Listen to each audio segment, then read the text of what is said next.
A paz do Senhor Jesus, Deus abençoe a vida de cada um de vocês. Quero deixar uma palavra que está aqui em 2 Reis, capítulo 19, no versículo 1 em diante.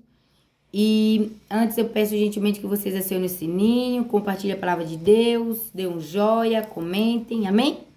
E vamos rompendo em fé. Deus abençoe cada um de vocês. Cada família, cada criança, de cada lar. Desse nosso Brasil e fora do Brasil também. Que Deus abençoe vocês. No nome do nosso Senhor Jesus Cristo. A palavra do Senhor nos diz assim. O título é Ezequias ora na casa do Senhor. Capítulo 19, versículo 1 nos diz assim. E aconteceu que Ezequias, tendo ouvido, rasgou as suas vestes e se cobriu de pano de saco. E entrou na casa do Senhor. Então enviou a Leaquim, o mordomo, e a Sebna, o escrivão. E aos anciões dos sacerdotes, coberto de panos de saco, ao profeta Isaías, filho de Amós. Glórias ao Senhor. Os quais disseram-lhe, assim diz Ezequias, este dia é dia de angústia, de vituperação e de blasfêmia, porque os filhos chegaram ao parto e não há força para os ter. Bem pode ser que o Senhor teu Deus ouça todas as palavras de Rabizaque, a quem enviou o seu Senhor, o rei da Síria, para afrontar o Deus vivo e para vituperá-lo com as palavras que o Senhor, teu Deus, tem ouvido. Faz, pois, oração pelo resto que se acha. Glórias a Deus.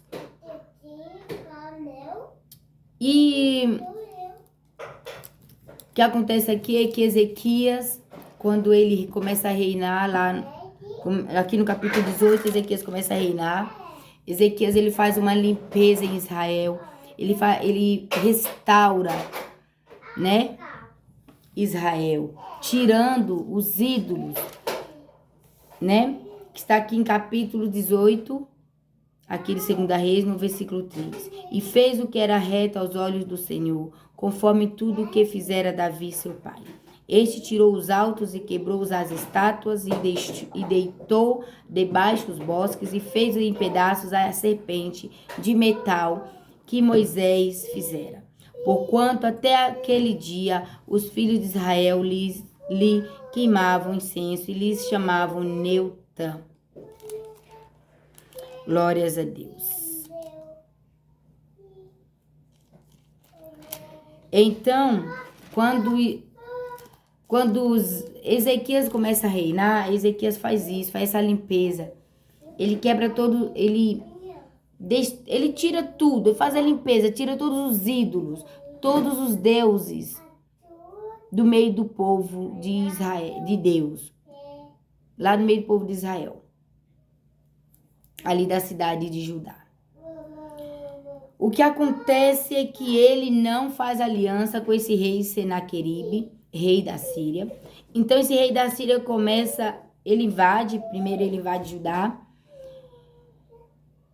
e manda cartas que ameaçam Ezequias, pedindo reféns e oferecendo a Ezequias cavalos e cavaleiros, e do mesmo jeito ele fala para Ezequias que quer reféns e cavaleiros também. Só que Ezequias não entra, não faz acordo com ele. Ezequias não aceita nada que vem dele. Então ele começa com suas ameaças. Esse rei da Síria começa a afrontar não Ezequias, mas o nosso Deus. Ele começa a ameaçar Ezequias e ao mesmo tempo ele começa a zombar do nosso Deus. O que é que ele diz? Uma das ameaças ele diz assim, glórias a Deus. Primeira ameaça ele diz assim, está aqui no capítulo 18, no versículo 19. E Rabizaque lhes disse, Ora, dizei a Ezequias, assim diz o grande rei, o rei da Síria, que confiança é esta em que confias? Porque Ezequias confia em quem? No nosso Deus. E Ezequias diz para o povo: Deus nos livrará da mão do rei da Síria. E aí o rei da Síria vai e diz assim também, no versículo 29. Assim diz o rei: Não vos engane, Ezequias, porque não vos poderá livrar da sua mão. Nem tampouco vos faça Ezequias confiar no Senhor, dizendo: Certamente nos livrará o Senhor a esta cidade, não será entregue na mão do rei da Síria. Então o rei da Síria, ele começa a zombar do nosso Deus, e ele vai falando, ele vai mandando, nessa carta, ele vai ameaçando Ezequias e dizendo para Ezequias nesta carta, que tem feito ao rei de Ramate, o que ele tem feito ao rei de Arbade, o que ele tem feito da cidade de Sefarvaim, e ele fala da cidade de Iena e de Iva, e ele vai ameaçando o rei Ezequias, né? Por causa que ele tem ganhado as guerras desses reis. Só que ele não sabe que tudo que ele fez foi Deus que permitiu. Porque o povo estava pecando. O povo estava queimando incenso a uma estátua de metal, a outros deuses, né? Lá de Israel. Porque o rei da Síria, ele começou a levar estrangeiros para Israel. E aí, os seus costumes, o povo de Israel começou a fazer o que esses estrangeiros faziam, cultuar outros deuses, idolatrar, adorar outros deuses. E com esse tanto de idolatria, de adoração a outro Deus sem ser o nosso Deus vivo, Deus permitiu que Israel fosse invadida, sim, que Israel fosse, que muitos reis fossem derrotados pelos reis da Síria, pelo rei babilônico, porque os reis antes de Ezequias foram reis maus, foram reis que fizeram tudo que afrontava o nosso Deus. Por isso esse rei que se acha o tal aqui, o melhor rei, o forte, com suas fortalezas, que é o seu palácio, e com seu exército, ele ameaçou a Ezequias. Só que Ezequias não está sozinho. Ezequias tem o Deus Todo-Poderoso, Senhor dos Exércitos. Então vem a resposta de Deus para Ezequias, aqui no versículo 5. Os servos de Ezequias vai até Isaías diz palavras que vêm do nosso Deus para Ezequias, o seguinte: Isaías lhes disse: Assim direis o vosso Senhor, assim diz o Senhor, não temas as palavras que ouvistes, com as quais os servos do rei da Síria, servos do rei da Síria me blasfemaram. Viu só? Isaías falando, Deus falando através de Isaías. Que Deus dizendo que ele tem ouvido as blasfêmias deste rei da Síria. E aí no 7, Deus diz assim: Eis que meterei nele um espírito e ele ouvirá um ruído e voltará para sua terra. A espada o farei cair na sua terra. E foi o que aconteceu. Glórias a Deus. No versículo 35 aqui, do 19, nos diz o seguinte: Sucedeu, pois, que naquela mesma noite saiu o anjo do Senhor e feriu no arraial dos assírios a 185.000 deles. E levantando-se pela manhã cedo, eis que todos eram corpos mortos. O exército do rei da Síria foram mortos. Blasfemaram contra o nosso Deus. E a resposta veio para Ezequias: o que? Não temas, eu tenho ouvido as blasfêmias do rei da Síria. Glórias a Deus. E aí, Ezequias, mesmo assim, Ezequias continua pedindo para Isaías falar com o nosso Deus. Aqui, Ezequias, no versículo 14, Ezequias apresenta as cartas deste rei a Deus. Ele ora a Deus assim: recebendo, pois, Ezequias as cartas das mãos dos mensageiros e lendo-as, subiu à casa do Senhor. E Ezequias as estendeu perante o Senhor. Então, se você tem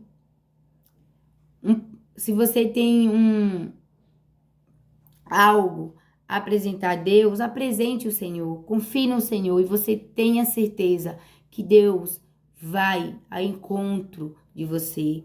Deus vai dar a resposta, Deus vai pelejar por você, porque Ezequias aqui ele não fez nada, assim. Em questão da guerra, Ezequias apenas orou e confiou no Senhor. E apresentou as suas queixas e apresentou a afronta do inimigo nas mãos de Deus. E Deus pelejou por Ezequias e Deus ganhou essa guerra. Ezequias, então, ora o Senhor. Começa a exaltar o Senhor, né? Fala, ó Senhor, Deus de Israel, que habitas entre os querubins, tu mesmo, só tu és Deus de todos os reinos da terra, tu fizeste os céus e a terra. E aí ele começa a orar ao Senhor, glórias a Deus. E aí Ezequias vai e diz assim, no versículo 17, verdade é o Senhor que os reis da Síria assolaram as nações e as suas terras, e lançaram os seus deuses no fogo, porquanto deuses não eram, mas obra de mãos de homem. Agora, pois, ó Senhor nosso Deus, ser servido de nos livrar da sua mão. E assim saberão todos os reinos da terra que só tu és o Senhor Deus. Então, o que acontece? O nosso Deus é Deus que criou os céus e a terra. O nosso Deus, ele ouve as blasfêmias e ele vê cada um de nós e cada um desses que blasfemam, que zombam de Deus. Quer ver? Olha aqui o que diz aqui no versículo 27. Nos diz assim, Deus falando: porém, o teu assentar e o teu sair, e o teu entrar e o teu furor contra mim, eu sei. Então, Deus está dizendo o quê? Eu sei o seu sentar. Eu sei o teu entrar. E eu sei a tua raiva contra mim. Eu sei do teu furor contra mim. O Senhor está dizendo, eu sei. E aí no 28, olha que Deus fala para o rei da Síria.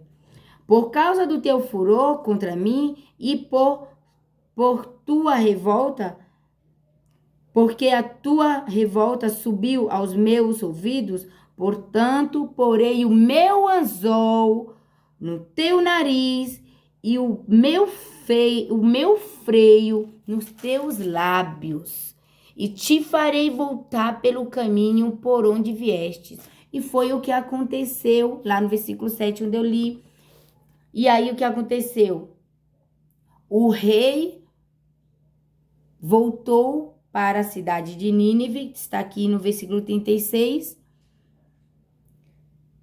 E lá, na sua cidade, no seu palácio, adorando o seu Deus, ele é morto. Para finalizar, a vitória é daquele que teme ao Senhor. A vitória é quem está do lado de Deus. A vitória é do nosso Senhor Jesus Cristo, que vai voltar e vai reinar para sempre. E vai aniquilar de vez todo o mal, toda a injustiça, toda a perversidade. E vai aniquilar o anticristo, o falso profeta e Satanás. E os seus anjos caídos. Todos eles vão perecer, vão ser atormentados eternamente no inferno, no lago de fogo e de enxofre. É para lá que eles vão. E aqueles que fazem as escolhas erradas e não querem se arrepender e deixam a soberba, o orgulho tomar conta do seu coração, achando que é maior do que nosso Deus, que é melhor do que nosso Deus, enganam-se. Se não tiver cuidado, vai para lá junto com Satanás e seus anjos, sim. Porque Deus não coloca ninguém no inferno, muito menos nós condenamos e julgamos os outros. A palavra de Deus é que julga cada um de nós, pelas nossas escolhas. Nós temos que saber fazer as escolhas. O Senhor nosso Deus, lá em Deuteronômio, ele diz o quê? No capítulo 28. O Senhor, ele dá a bênção e ele dá vida e ele dá morte. E aí o Senhor diz o quê? Escolha a vida. O Senhor ainda diz, escolha a vida. Ele dá a bênção e dá a maldição. Qual delas nós vamos escolher? A escolha está nas minhas mãos, a escolha está nas suas mãos. Para onde queremos viver eternamente, se é lá no inferno, junto com Satanás e seus anjos caídos e o falso profeta, e o anticristo, ou no reino de Deus, eternamente, onde todas as nossas lágrimas serão enxugadas, onde não haver mais pranto, não vai haver mais dor. E para aqueles que vão escolher o inferno, vai ser ranger de dente, vai ser tortura, vão ser atormentado dia e noite.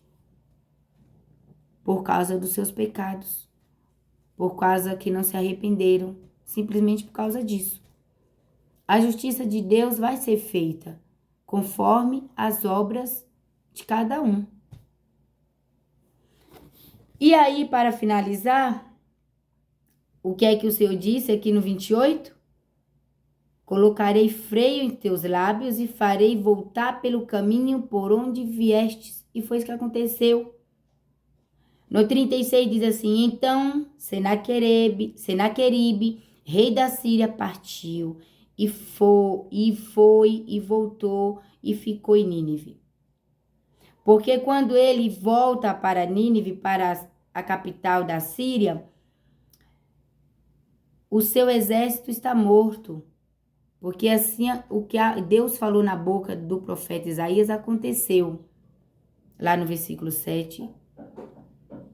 E aqui no 36 ele volta para a sua cidade. E aí no 36, e aí no 37 acontece que ele é morto. Ele vai lá adorar o seu Deus e ele é morto dentro do seu palácio, adorando o seu Deus. E morto pelos seus 2 filhos. E o terceiro filho vai e reina. Olha só. E sucedeu que, estando ele prostrado na casa de Nistroque, que é o seu Deus, Adrameleque e Sarezer, seus filhos, o feriram a espada, porém eles escaparam para a terra de Ararat. E Esar-Hadon, seu filho, reinou em seu lugar. Pronto. Qual foi o fim do Todo-Poderoso que se achava o tal? Se achava o Todo-Poderoso. Porque o Todo-Poderoso só há um, nosso Deus. Soberano só há um, nosso Deus. Nosso Deus, ele é ilimitado. Então, limitando o nosso Deus, achando que Deus não não está ouvindo, achando que Deus não está vendo, estão fazendo as coisas como quer, do jeito que quer, da forma que quer. Para os crentes que estão oscilantes, né? Estão assim. Estão dentro de um carro sem freio, desgovernados, indo direto para o abismo, usando o nome de Deus em vão, usando o nome de Deus, profetizando algo que Deus não falou em seus lábios. De assim, Deus te diz, e Deus não falou, foi nada. Cuidado com as falsas profecias. Cuidado com aqueles que zombam de Deus. Muitos conseguiram, conquistaram seus bens materiais, conquistaram financeiramente. Até onde precisou de Deus, falava de Deus. Depois conseguiu o que queriam, aí estão aí zombando de Deus. Porque não é só essa tal de Madonna aí que tá zombando nosso Deus, não. Não é só ela. Tem muitos além dela. Ela apenas só tá, Ela apenas só tá fechando. Ela tá fechando tudo. Tá concluindo o que o inimigo da nossa alma quer. Só tá preparando o terreno para o anticristo. Para muitos o receberem. E nós, como igreja, vamos nos preparar para receber o noivo, o nosso Senhor Jesus Cristo, o nosso Salvador. Amém? Deus abençoe a vida de cada um de vocês. E nós somos vitoriosos em Cristo Jesus. Já somos vencedores em Cristo Jesus. Porque nosso Senhor, Ele é vencedor, Ele é vitorioso. Ele já venceu. E Ele vai aniquilar de vez. Quando Ele vier, vou buscar a sua igreja. Ele vai aniquilar de vez todo o mal, toda a injustiça, todas as maldades que Satanás está usando pessoas aí para fazer e para zombar o nosso Deus. Ele é um perdedor, já sabe o lugar dele. Então, que nós venhamos vigiar e orar, que nós venhamos sujeitar o nosso Senhor e o inimigo da nossa alma, o diabo, ele fugirá de vós. Amém? Deus abençoe vocês, em nome de Jesus Cristo.